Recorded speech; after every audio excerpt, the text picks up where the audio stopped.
everyone. My name's Marie Lilly, and I'm finishing my PhD right now in the eco-epidemiology lab at Columbia University. And I will be talking to you today about part of my thesis, which is focused on functional connectivity for white-tailed deer and how that drives the distribution of tick-borne pathogens in a highly urbanized setting. And spoiler alert, I know you mostly focus on viruses. This talk is mostly focused on bacterial and pyroplasm pathogens, so not much virus info, but still I think relevant to you all. So the main themes that I'll be discussing are themes of anthropogenic landscape change and zoonotic disease emergence. And to start with, more specifically, urbanization and tick-borne disease emergence and how that is mediated by functional connectivity to tick host animal movement. I'll be using the term functional connectivity a lot, so I want to start by giving you an operating definition for that. In this case, we'll be thinking of functional connectivity as the permeability of a landscape to species movements. And in this case, that species of interest is the white-tailed deer. And in general, as urbanization increases, functional connectivity tends to decrease. So all over, zoonotic diseases are emerging, and vector-borne diseases, specifically of those emerging diseases, ticks actually transmit the greatest number of these pathogens. And of ticks, the ticks in the genus Ixodes are the most common vector of zoonotic diseases. And each, just a little background about the tick, the tick has 3 of these life stages: larva, nymph, and adult, each of which requires a vertebrate host for a blood meal. So the host ecology is really important to the tick-borne pathogen ecology. And the nymphal life stage actually presents the greatest risk to humans, partly because they are so small. So if you haven't had lunch yet, hope this doesn't ruin your appetite, but there are 10 ticks on this bagel. I love this little New York City infographic, but really drives home the point that these ticks are very small and can be as small as a poppy seed. So the nymphal tick life stage is often used as a metric for tick-borne hazard and is what I'll be focused on. So within the United States, the black-legged tick, or Ixodes scapularis, is on the East Coast and what I'll be focused on.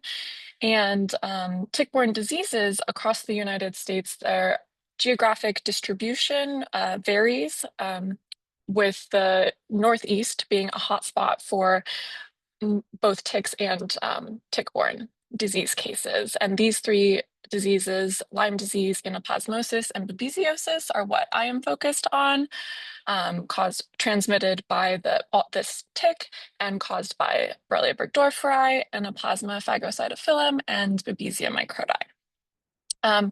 So in addition to high endemism for tick-borne disease, the Northeast United States is also highly urbanized and has the highest population density in the country. So why I'm really focused on urbanization is because our future is urban, and over 55% of the world's human population lives in cities, and this is steadily increasing. And urban expansion is considered one of the leading threats to global biodiversity. But at the same time, urban greening projects are underway across cities to increase ecosystem services, such as to increase habitat for wildlife. And there's mixed empirical evidence about the role of urbanization and zoonotic disease emergence. So what greater place to study urbanization and the effects on tick-borne disease than New York City, which has the highest population density and largest metropolitan area and geographic footprint in the country, home to over 8.4 million people, but also contains over 29,000 acres of parklands. So there's a lot of really amazing green spaces in the city. And it's also home to lots of wildlife. Some of the more iconic figures include the pigeon, pizza rat, but also what you might not think about, but are very much here, is the white-tailed deer. So we have the white-tailed deer in New York City. And white-tailed deer are considered the most important host for black-legged ticks as their reproductive host. And deer density has been found to increase Lyme disease incidence, but most of this research has been conducted in suburban and rural areas with less research in urban areas. However, urban parks, there is some research that has shown more recently that urban parks can support deer movement and drive Lyme disease risk even in New York City. So this study was done by actually a former PhD student in my lab who conducted some work on Staten Island with this finding. So that brings us to the main objective of my research, which is to evaluate how urban green space functional connectivity influences the occupancy of white-tailed deer and black-legged tick hazard intensity. So we're hypothesizing that there are these multi-scale ecological processes that hierarchically contribute to tick-borne hazard. So at the largest spatial scale, we have this across green space scale. We have the functional connectivity for how key hosts, in this case deer, could move through the landscape, which might lead to the host occupancy of green spaces depending on the landscape composition around the green space. And we're calling this ecological neighborhood scale. And then we have the scale within green space of landscape variables within the green space that might affect tick habitat and tick abundance.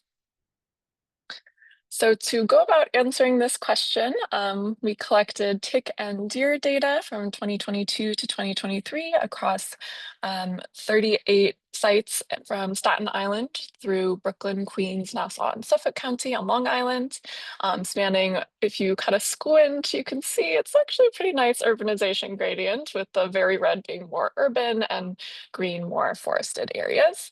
And we collected over 3,000 nymphal black-legged ticks across these sites.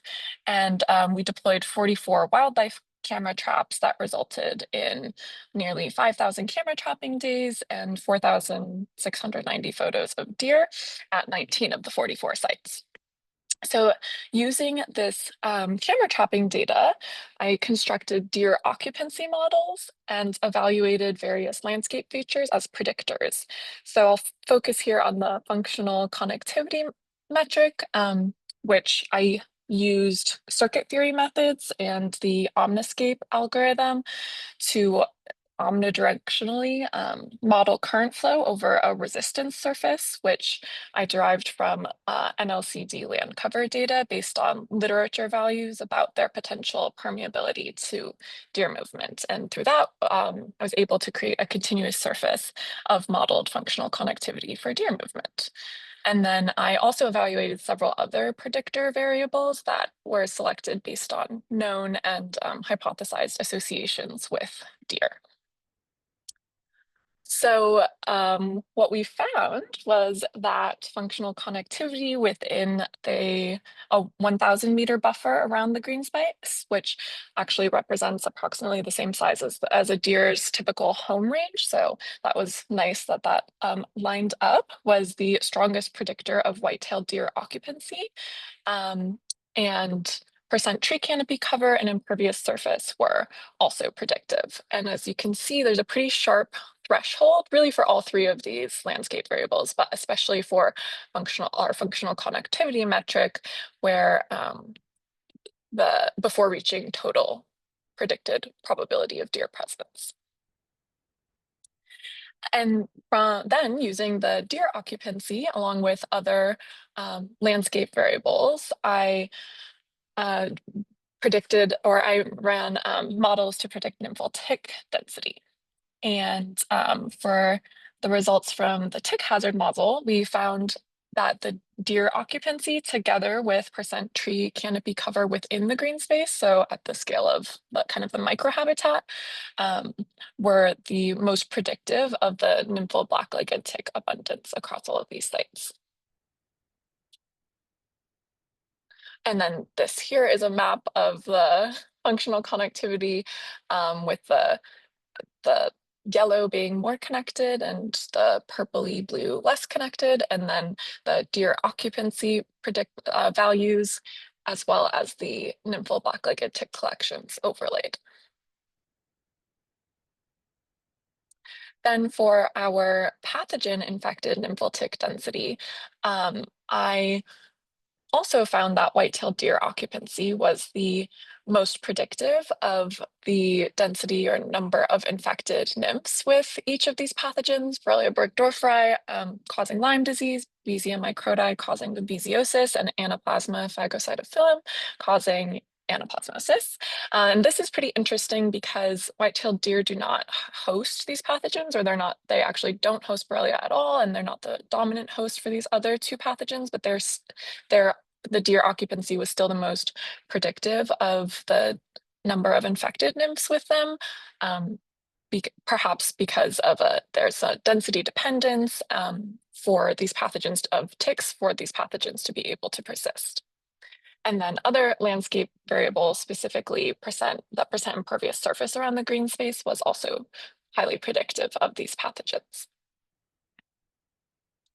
So to conclude from this study, we found that landscape connectivity to deer movement is a significant positive driver of white-tailed deer occupancy across an urbanization gradient, which has a cascading effect on the nymphal black-legged tick abundance and infection prevalence with our three pathogens of interest, Borrelia burgdorferi, Babesia microti, and Anaplasma.